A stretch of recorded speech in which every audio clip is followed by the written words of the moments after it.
بسم الله الرحمن الرحيم. الرحمن علم القرآن خلق الإنسان علمه البيان. الشمس والقمر بحسبان والنجم والشجر يسجدان. والسماء رفعها ووضع الميزان ألا تطغوا في الميزان وأقيموا الوزن بالقسط ولا تخسروا الميزان. والأرض وضعها للأنام فيها فاكهة والنخل ذات الأكمام والحب ذو العصف والريحان. فبأي آلاء ربكما تكذبان؟ خلق الإنسان من صلصال كالفخار وخلق الجان من مارج من نار. فبأي آلاء ربكما تكذبان؟ رب المشرقين ورب المغربين. فبأي آلاء ربكما تكذبان؟ مرج البحرين يلتقيان بينهما برزخ لا يبغيان. فبأي آلاء ربكما تكذبان؟ يخرج منهما اللؤلؤ والمرجان. فبأي آلاء ربكما تكذبان؟ وله الجوار المنشآت في البحر كالأعلام. فبأي آلاء ربكما تكذبان؟ كل من عليها فان ويبقى وجه ربك ذو الجلال والإكرام. فبأي آلاء ربكما تكذبان؟ يسأله من في السماوات والأرض كل يوم هو في شأن. فبأي آلاء ربكما تكذبان؟ سنفرغ لكم أيها الثقلان. فبأي آلاء ربكما تكذبان؟ يا معشر الجن والإنس إن استطعتم أن تنفذوا من أقطار السماوات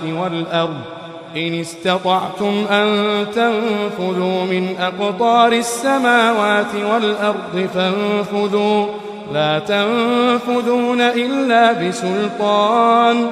فبأي آلاء ربكما تكذبان؟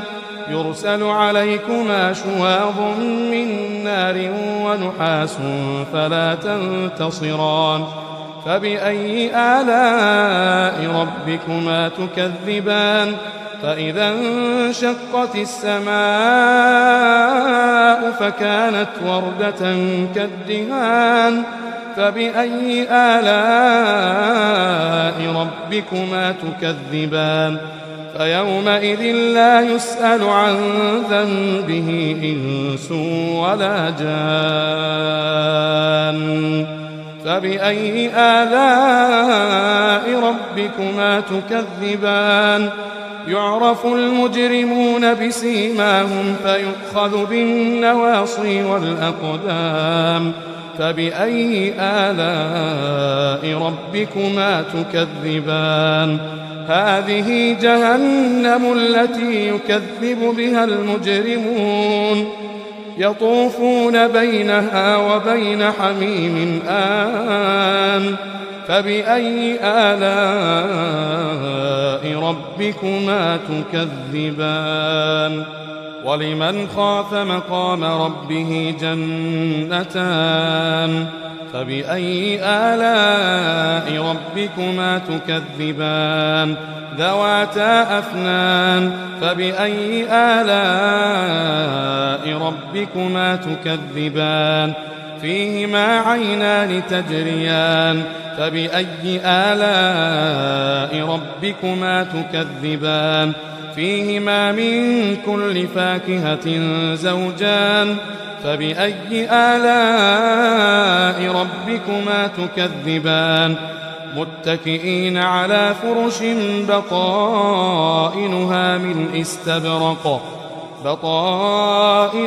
من استبرق وجنى الجنتين دان فبأي آلاء ربكما تكذبان فيهن قاصرات الطرف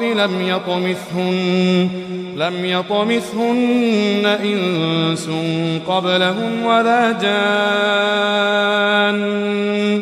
فبأي آلاء ربكما تكذبان كأنهن الياقوت والمرجان فبأي آلاء ربكما تكذبان هل جزاء الإحسان إلا الإحسان فبأي آلاء ربكما تكذبان ومن دونهما جنتان فبأي آلاء ربكما تكذبان مدهامتان فبأي آلاء ربكما تكذبان فيهما عينان نضاختان فبأي آلاء ربكما تكذبان فيهما فاكهة ونخل ورمان فبأي آلاء ربكما تكذبان فيهن خيرات حسان فبأي آلاء ربكما تكذبان حور مقصورات في الخيام فبأي آلاء ربكما تكذبان لم يطمثهن إنس قبلهم ولا جان فبأي آلاء ربكما تكذبان متكئين على رفرف خضر وعبقري حسان فبأي آلاء ربكما تكذبان تبارك اسم ربك ذي الجلال والإكرام